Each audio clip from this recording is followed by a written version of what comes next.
Selamat pagi sahabat Saroha yang dikasihi Tuhan kita Yesus Kristus. Sebelum kita memulai renungan kita terlebih dahulu berdoa. Kita berdoa. Kasih karunia bagimu dan damai sejahtera yang dari Allah Bapa di dalam Kristus Yesus Tuhan kita. Amin. Sahabat Saroha, sebelum saya sampaikan firman Tuhan, saya ucapkan selamat ulang tahun kepada saudara-saudari kami yang berulang tahun dalam satu minggu ini.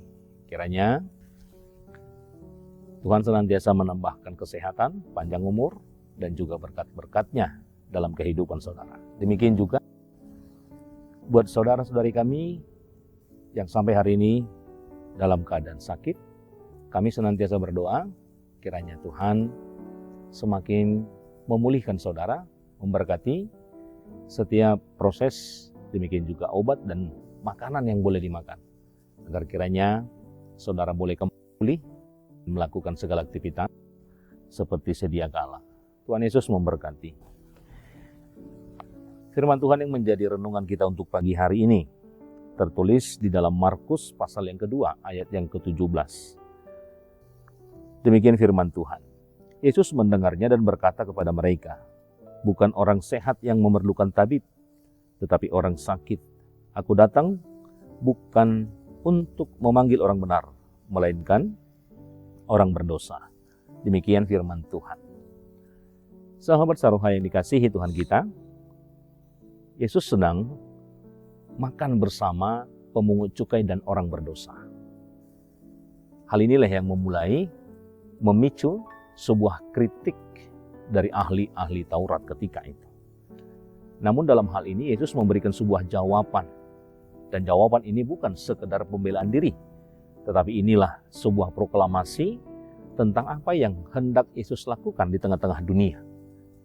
Proklamasi tentang sebuah misi utamanya di tengah-tengah dunia ini. Dalam nats ini, Yesus menggunakan sebuah analogi medis.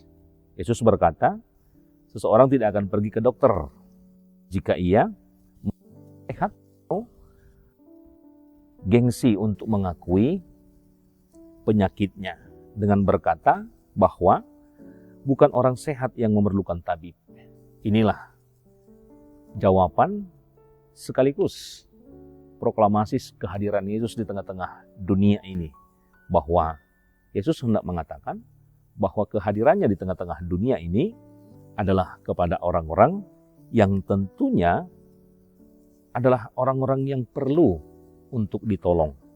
Seperti dikatakan, orang-orang sakit dan juga orang-orang yang berdosa. Sahabat Saroha yang dikasihi Tuhan kita Yesus Kristus, pernyataan ini juga merujuk kepada kehidupan kita. Bagaimana kita juga memiliki sebuah hambatan besar untuk mengalami bagaimana kasih Tuhan yang sesungguhnya. Bagaimana kasih Tuhan bukanlah sesuatu yang tentunya sulit untuk diraih.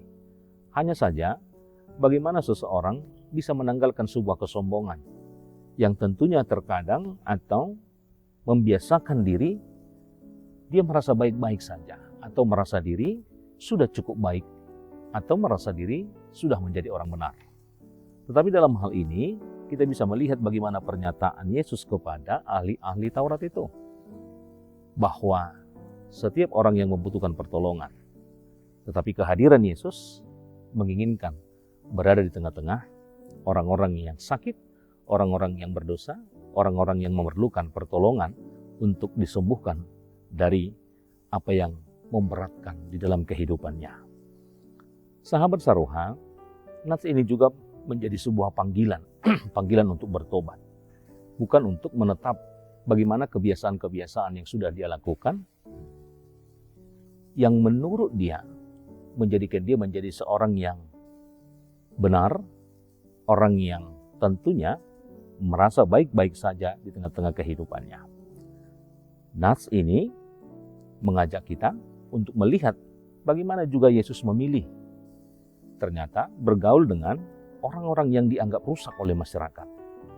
Maka kita diingatkan bahwa ketika kita memiliki sebuah komunitas, maka komunitas itu bukan hanya sebagai komunitas yang menampilkan atau sebagai pameran orang-orang suci, tetapi mengajak kita untuk melihat bahwa komunitas yang kita miliki haruslah menjadi tempat bagi mereka yang sedang dalam proses pemulihan. Maka kehadiran Yesus adalah kehadiran yang menyembuhkan, kehadiran yang memulihkan, kehadiran yang membawa dampak bagi orang-orang yang menurut lingkungannya atau yang menurut orang-orang lain bahwa mereka adalah orang-orang yang gagal. Tetapi kita diberikan pemahaman pada nats ini bahwa ternyata setiap orang berharga di hadapan Tuhan, dan kehadiran Tuhan membuat orang-orang yang tak berharga itu menjadi orang-orang yang berharga. Nats ini juga mengajak kita untuk bertobat. Bagaimana Yesus datang memanggil orang-orang yang berdosa, tetapi Dia tidak membiarkan mereka tetap di dalam kondisi yang sama. Bagaimana kondisi yang lama sebagai orang yang berdosa. Tuhan tidak membiarkan pada posisi itu. Tetapi Tuhan menerapkan atau memberikan kasih-Nya, menerima kita kembali apa adanya. Namun kasih-Nya terlalu besar untuk membiarkan kita terus terpuruk dalam penyakit dosa tersebut. Tetapi Yesus memanggil kita untuk sembuh dan pulih kembali. Sahabat Saroha yang dikasihi Tuhan kita Yesus Kristus, dari hal inilah kita bisa melihat bahwa kehadiran Tuhan tidak mencari orang yang merasa hebat, tetapi Dia mencari orang yang berani mengakui bahwa mereka membutuhkan pemulihan di tengah-tengah kehidupannya. Maka dari hal itu kita bisa melihat kehidupan kita juga banyak hal yang harus Tuhan pulihkan. Tetapi yang menjadi pertanyaan, bagaimana kita memiliki sebuah keberanian untuk datang mengakui apa yang sudah salah kita perbuat di tengah-tengah kehidupan kita. Apa yang membuat kita terjerat dalam setiap tingkah laku, perilaku kehidupan sehari-hari. Maka kita dituntut untuk memiliki sebuah keberanian datang ke hadapan Tuhan. Banyak hal yang Tuhan mau pulihkan dari kehidupan kita.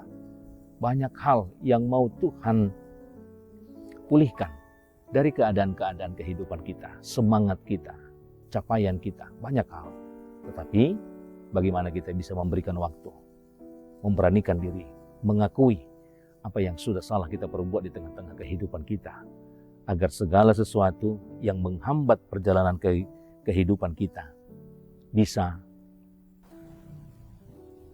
hilang, bisa juga terhapus, karena Yesus bersama-sama dengan kita, karena Tuhan mau hadir di tengah-tengah pergumulan kita, dan juga karena Tuhan mencari orang-orang yang tentunya membutuhkan pertolongan-pertolongan Tuhan. Oleh karena itu, sahabat Saroha yang dikasihi Tuhan kita Yesus Kristus, Tuhan tidak mencari orang-orang yang merasa hebat, tetapi Dia mencari orang yang berani mengakui bahwa kita membutuhkan Tuhan di tengah-tengah kehidupan kita.